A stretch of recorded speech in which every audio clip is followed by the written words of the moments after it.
Welcome to our channel. Today we how to activate Chime debit card in mobile app, easy method, step by step, clearly.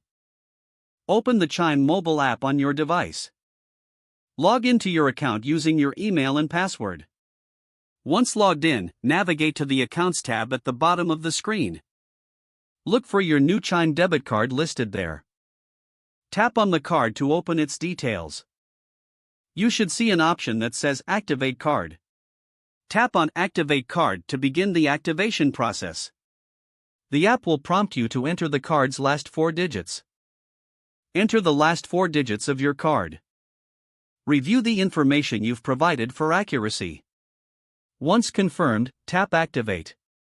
The app will display a message confirming your card is now activated. You can now use your Chime debit card for purchases. If you encounter any issues, make sure your app is updated to the latest version. For further assistance, visit the Chime Help Center within the app.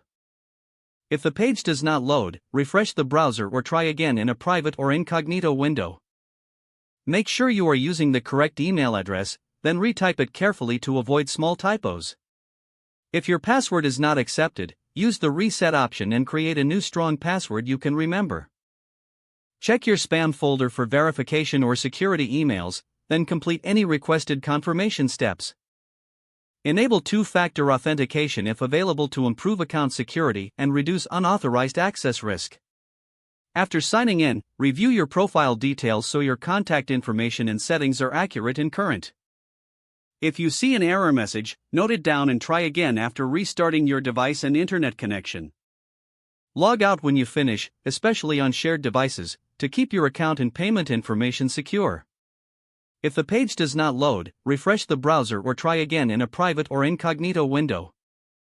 Make sure you are using the correct email address, then retype it carefully to avoid small typos. If your password is not accepted, use the reset option and create a new strong password you can remember. Check your spam folder for verification or security emails, then complete any requested confirmation steps. Enable two-factor authentication if available to improve account security and reduce unauthorized access risk. After signing in, review your profile details so your contact information and settings are accurate and current. If you see an error message, note it down and try again after restarting your device and internet connection. Don't forget to like this video and subscribe to our channel for more step-by-step tech guides.